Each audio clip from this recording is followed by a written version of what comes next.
Hi guys, welcome to another deep dive into the world of Medium.com. Today's piece is by me. I wrote a piece called The Reality of Parenting. And the reason I wrote it is because I think that we forget sometimes with all of the social media stuff going on and all the perfect lives. Life isn't perfect. The reality of parenting is that it'll never be perfect. So strap in, it's going to be exciting. The reality of parenting. We're not perfect. We're not robots. We don't have all the answers. That's the reality of parenting. We watch all of these videos, read all the blogs and self-help books, and yet we still forget the most important thing. The reality of parenting is that no one has all the answers. New things sprout up all the time. I have 4 children in my home. There are things I've dealt with regarding one child that never happened with another. Some things that have come up with our daughter have never come up with our sons. My best friend goes through issues that I never had to deal with, and even if similar situations happen, the context of that situation always differs in some way. No matter how much help or advice we gain, we will never be fully prepared. We will never have 100% clarity. I know, I probably sound so pessimistic right now. But reality is something we keep evading to make ourselves feel better about situations that we are uncertain about. Maybe, if we take the time to understand that there are things in life that we will never have complete control over, we can find new ways to deal with such things. Honestly, I didn't face up to reality until I had a child pass back in 2017. I was so sure of the parenting style I had chosen, felt I had taken the correct advice and followed the right path.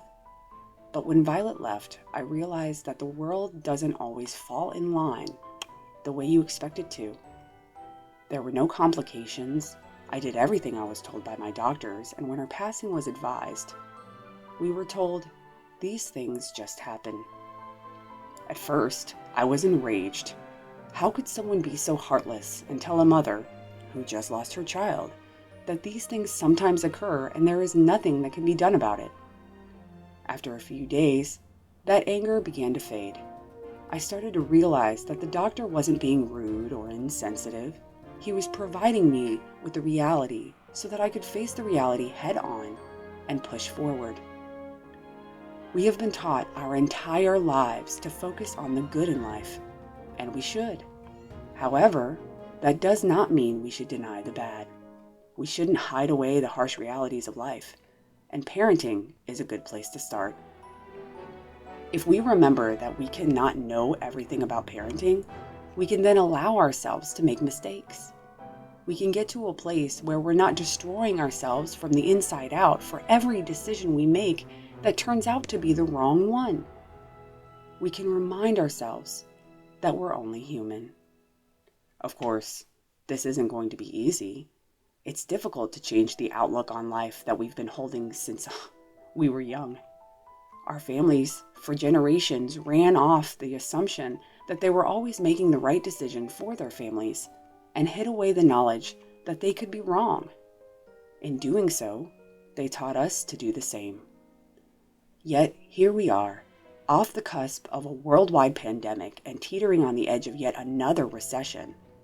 Financial assistance for needy families has now lowered their income thresholds for family sizes, and people who were struggling to make ends meet while having those access funds are now rushing to food pantries just to keep food on the table. Multiple families around the globe have to maintain 2 incomes, as well as side gigs, just to keep themselves afloat, and housing prices are so high that people are purchasing buses and RVs to live in, just so they can function. That's the reality. Parenting is no longer simple. No self-help book, parenting blog, or YouTuber is going to be able to give us all the answers.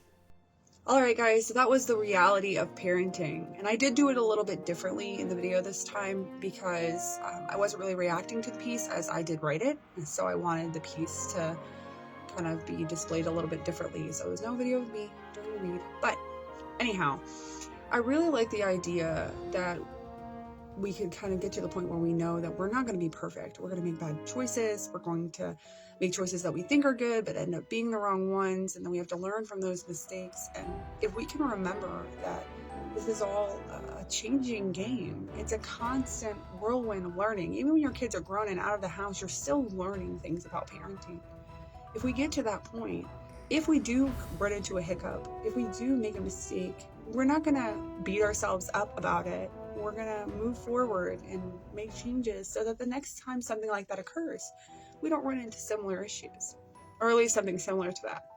I don't know. I don't run into the same specific problem that much, but Well, guys, thank you for listening this week. I'm so excited. I know that I missed a couple of weeks, and I will be back each Monday with a new piece by writers on Medium. If you have a piece on medium.com that you'd like me to read, please notify me in the comments, send me an email, send me a notification on Medium. However you want to get a hold of me, I don't mind. I'll read it. All right, guys. Bye.